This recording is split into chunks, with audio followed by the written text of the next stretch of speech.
On va parler de l'aide à mourir. Je vois passer de plus en plus de vidéos de personnes qui s'expriment sur le sujet. Et dans l'eau, il y a des gens qui sont des personnes qui ont vu des patients.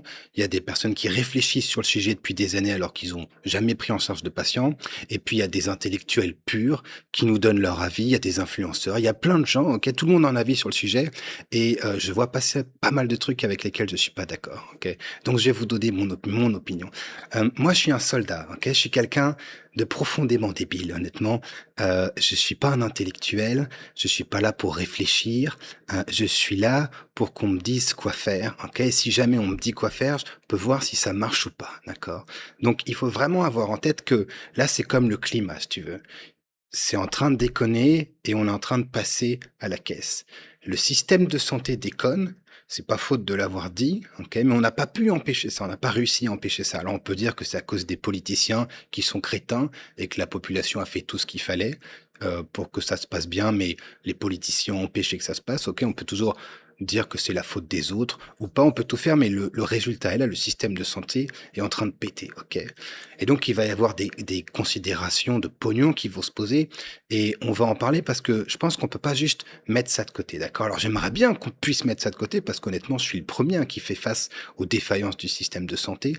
J'en ai aussi fait les frais personnellement, mais on peut pas juste ignorer certains aspects en disant que bah ça devrait être comme ci, comme ça, parce qu'encore une fois, là on est dans la vie réelle, ok? Donc on peut pas dire non plus dans le climat, oui, mais ce serait quand même bien qu'on n'ait pas à faire ci ou ça, parce que en fait, maintenant c'est fini, tu vois, il va falloir faire des choses, on n'est plus dans les prédictions, on est dans les emmerdes, on n'a rien fait pour, on n'a rien fait contre, et là, à mon avis, c'est la même chose en santé, ok? Un des trucs qui me fait un petit peu hausser le sourcil, c'est le gouvernement n'est pas fonctionnel sur ce sujet, ok? Sur le plan de la santé, le gouvernement n'est pas fonctionnel, ok? Ils savent pas quoi foutre, ils ont pas la moindre foutue idée de ce qu'ils font. Je vois Monsieur Thomas Fantôme, par exemple, qui parle à la télé, etc. Le type a été aux manettes de la Sécu est en faillite et il est toujours là, si tu veux. Donc ça, c'est pareil, c'est le service public parce que si tu fais ça dans le privé, si tu fais la moitié de ce qu'a fait Thomas Fantôme en termes de résultats dans une entreprise privée, tu te fais dégager, ok? Mais là, il est toujours parmi nous, hein. Et donc, que ce soit les sénateurs, les députés, les hauts administratifs, dans le lot, il y a des gens qui sont profondément incompétents, ok? Qui sont complètement demeurés. Il y en a qui sont pas demeurés, mais qui n'ont rien à faire, et du coup, qui sont incompétents. Et puis tout le monde n'est pas idiot, on est d'accord. Il y en a qui sont très bien, mais malheureusement, ça n'a pas suffi. Le résultat et ça n'a pas suffi. Donc, je pars du principe que ça, c'est acquis, ok? On peut pas juste dire, ah ouais, mais ils sont mauvais, machin, parce qu'on le sait, tu vois, en tant que citoyen, on le sait, et je pense à Santé mentale, grande cause nationale. Moi, honnêtement, quand j'ai vu que c'était annoncé, je pensais que les gens allaient prendre les fourches et allaient tout casser en disant, mais vous foutez de la gueule du monde. Mais c'est pas ça qui s'est passé. Il y a des gens qui ont applaudi, ok? Des gens qui ont applaudi tout le truc. Et si le gouvernement avait fait ça et que les citoyens avaient dit, bah, en fait, vous foutez de la gueule du monde, eh ben, ils auraient pas fait un deuxième. Mais ça a marché, il y a des gens qui gobent, ok? Donc, il y a des gens qui gobent les discours du gouvernement, il y a des gens qui mangent à ce râtelier, il y en a qui sont manifestement de mauvaise foi, il y en a qui sont un petit peu trop optimistes, mais le résultat, c'est qu'on participe aussi à ce genre de truc, ok? Donc, il y a vraiment une force là. Le gouvernement est pas efficient. Le gouvernement fait beaucoup de com, énormément de com, et la population gobe ce truc de com parce que quand la com marche pas, la population gobe un peu moins, ben ils refont pas autant de com. Ok. Donc le fait que le gouvernement a participé à la situation, c'est un état de fait. Ok, tu vois, tu veux pas en discuter des plombes. Ils sont mauvais. La loi est votée n'importe comment. Les critères de la loi sont flous. Il y avait une autre loi avant qui permettait d'accueillir les gens quand ils allaient mourir, qui est plus ou moins respecté. Il n'y a pas de soins palliatifs, machin. Donc c'est la merde, ok. Mais je sais pas comment tu vas faire. Tu vas dire, attendez, en fait, vous faites n'importe quoi, vous allez arrêter de faire des lois. Non, c'est pas tout à fait ça qui va se passer. On est d'accord. Donc ça c'est un état de fait, ok. Il y a une tension. Ok, il y a une tension sur l'aide à mourir. Il y a une tension qui fait partie intégrante du problème. Ok, on peut pas s'en défaire. D'accord, on peut pas citer je sais pas quel philosophe et penser qu'on a court-circuité le souci. Il y a une tension et honnêtement dans la vie il y a souvent des tensions comme ça. Ok, c'est un des problèmes récurrents sur les sujets difficiles. Il y a souvent une tension. Ok, donc là il y a une tension entre le fait de aller zigouiller toutes les personnes qu'on estime être en fin de vie, avec tout le caractère flou de cette définition. Ok, donc ça c'est l'extrême, tu vois. Tu peux même pousser en disant, allez, on va zigouiller tous les handicapés, parce que je vois des personnes qui ont commencé à franchir ce pas-là dans le raisonnement, j'en reparlerai. Donc ça, c'est l'opposé, le premier extrême. Et puis en face, tu dis, bah, en fait, les patients, on peut pas dire qu'ils veulent vraiment mourir parce qu'en fait, ils veulent pas mourir. Ils veulent juste vivre différemment. Donc on n'a qu'à leur filer un logement, du pognon, de l'amour et ils voudront plus mourir et du coup on ne flingue personne, on assiste dans la mort, on euthanasie personne. Donc ça c'est les deux extrêmes, tu vois. Les deux extrêmes n'ont aucun sens, ça n'a aucun sens. De dire que on va commencer à mettre de l'argent pour les malades, pour qu'ils puissent ne pas souffrir, on va leur donner du logement, du fric, des ressources et tout. En fait, on peut pas le faire. Il n'y a pas les ressources. Il n'y a pas les ressources. Ok, la France n'a pas les finances pour ces ambitions-là. Ok, c'est aussi simple que ça. Et si tu es devant ton bureau, devant ton micro et que tu dis oui, mais ça ne devrait pas être comme ça, c'est scandaleux, il n'y a pas les aides, il n'y a pas les machins, en fait, tu n'es pas un militant, tu vois. T'es dans ton salon, tu fais rien du tout, ok. Et si t'écris des tribunes, eh ben en fait les tribunes elles servent à rien. Je veux dire, il y a des journaux ils font une tribune par jour, mais c'est pas ça, tu vois, c'est pas ça se battre, ok. T'es pas en train de te battre, t'es en train de verbigérer, mais tu n'améliores absolument pas, tu sers à rien, honnêtement, tu sers à que dalle, ok. Donc faut pas penser que, et moi je m'inclus là-dedans, mais tu vois, faut pas penser parce que t'es en train de critiquer ce qui va pas que t'es une forme de solution aussi infime qu'elle soit du problème. En fait, ça sert absolument que dalle, ok. Donc très clairement, euh, on n'a pas les ressources pour donner tout ce qu'on aimerait aux gens, et deux, il y a des gens qui veulent arrêter les choses, et honnêtement, si tu les vois, tu te dis, bon, écoutez, lui, ça me paraît pas déconnant, ok.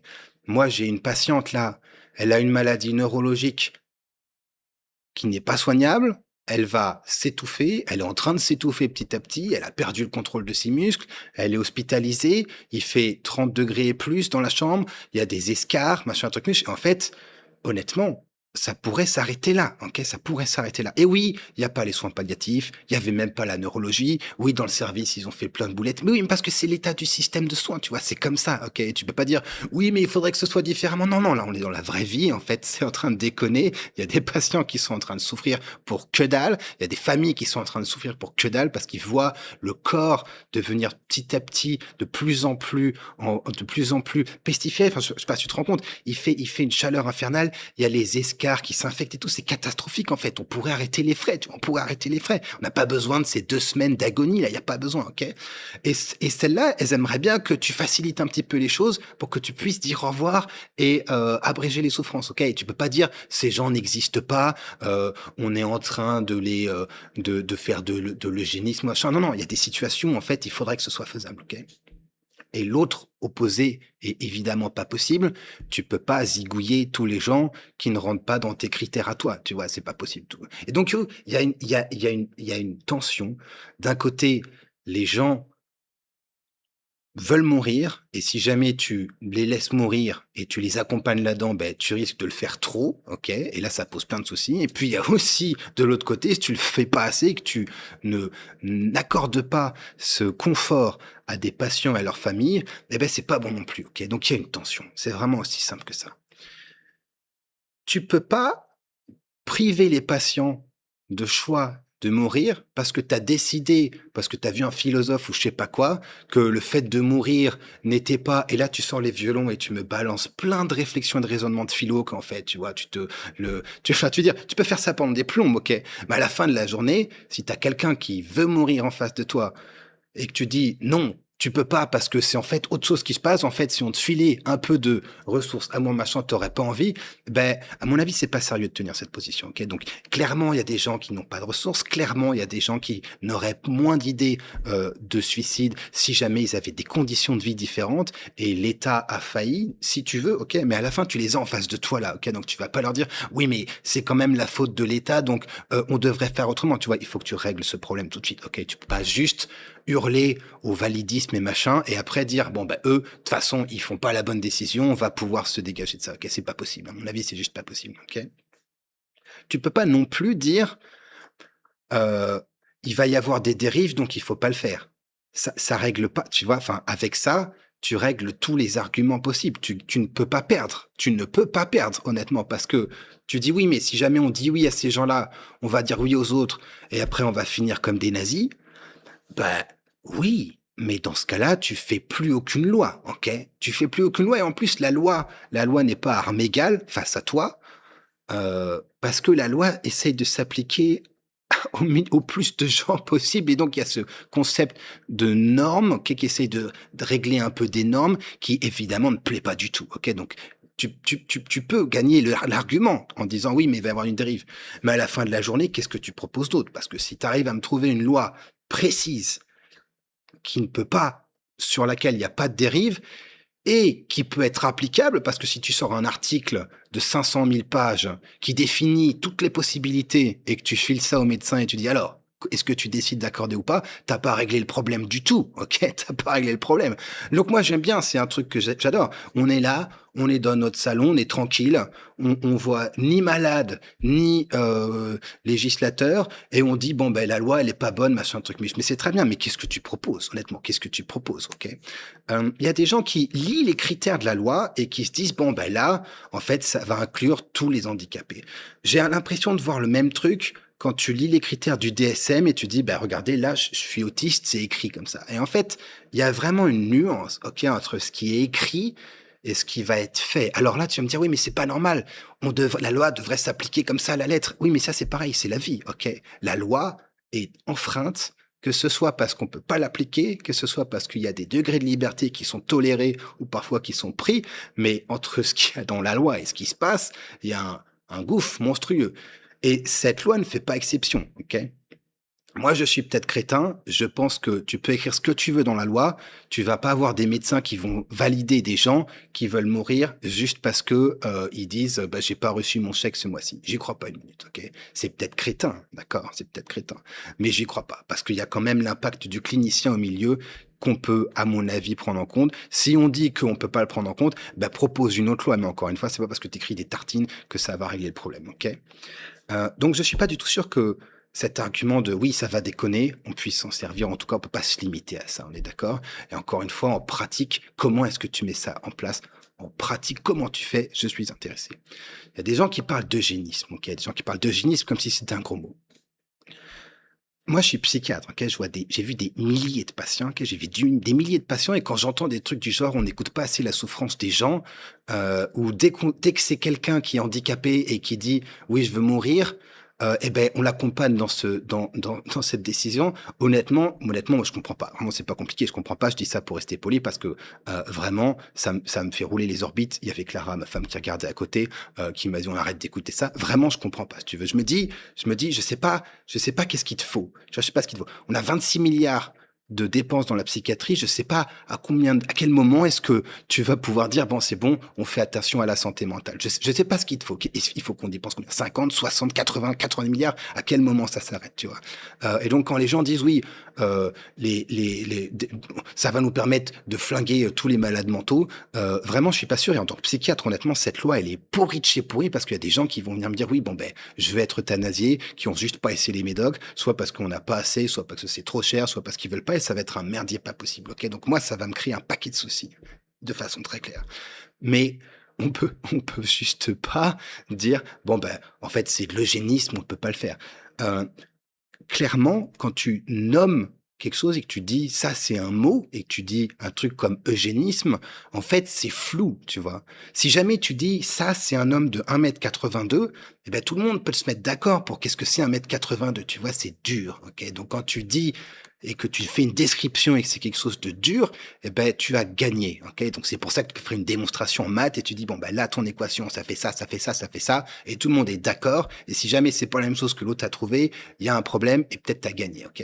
Si tu dis c'est de l'eugénisme, en fait, vu que tu utilises un concept flou et que tu en profites, honnêtement, parce que sur les trucs durs, il y a moins de monde, tu vois. Il y a moins de monde qui parle à la télé sur les trucs durs, parce que quand c'est flou et que c'est mou, eh ben, tu peux verber pendant des heures, des décennies, des millénaires, ok? Et donc, si tu dis c'est de l'eugénisme, eh ben, faut que tu arrives à me définir ce que c'est l'eugénisme et que tu trouves une définition où tout le monde est d'accord pour l'appliquer, et ça, tu vas pas trouver, ok? Et après, deux, dans ta définition, il va falloir que tu arrives à me dire en quoi c'est bien ou c'est pas bien. Et encore une fois, ça ne sera que pour toi, tu vois? Parce que moi, par exemple, si jamais j'avais pu dépister les embryons et éliminer les maladies mentales pour nos enfants, éliminer le risque de maladie mentale, eh ben, avec ma femme, on l'aurait fait. On l'aurait fait sans réfléchir. On aurait payé cher pour pouvoir le faire. Et si ça avait dû se payer en années de vie, j'aurais perdu 10 années de vie, 10 années de vie, j'aurais signé direct, ok?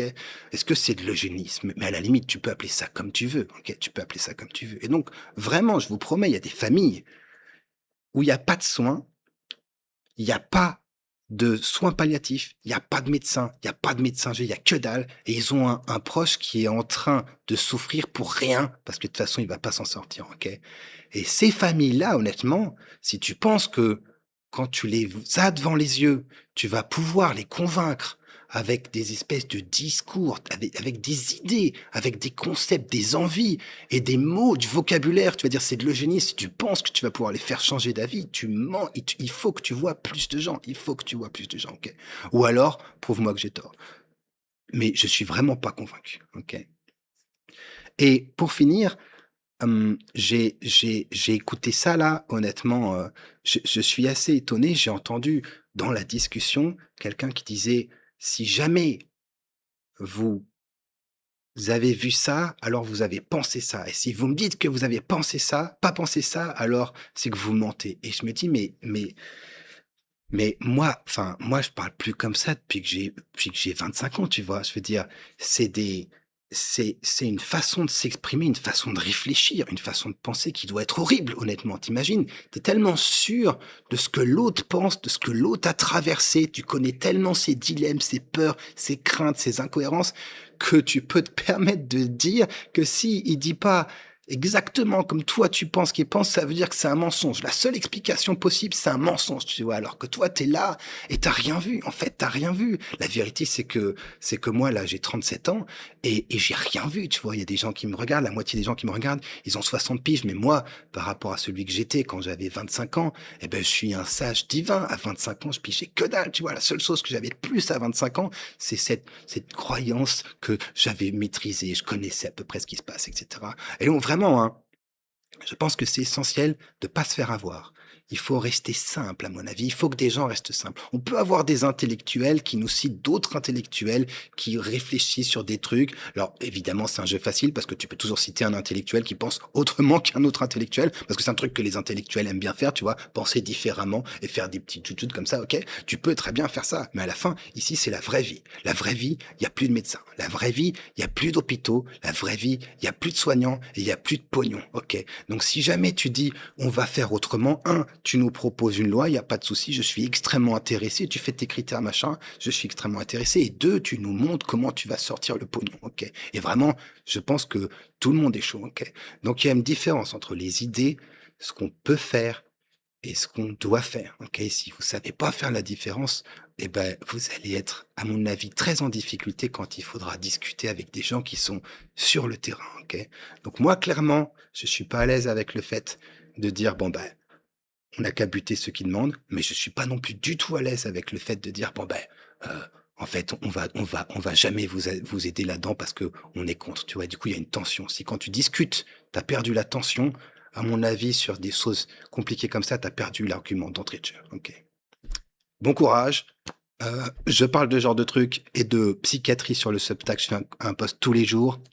N'hésitez pas à vous abonner. Il y a aussi un bouquin qui, à mon avis, est un petit peu plus terre à terre là que ce qu'on peut lire à droite à gauche que j'ai sorti. Encore une fois, bon courage à tous. Les temps sont durs et ça va pas aller en s'arrangeant, ok? Mais on peut s'en sortir, hein. Mais il faut redescendre un petit peu sur terre parce que il faut un peu ouvrir les yeux parce que sinon, si on a que des idées, ça va vraiment faire très mal.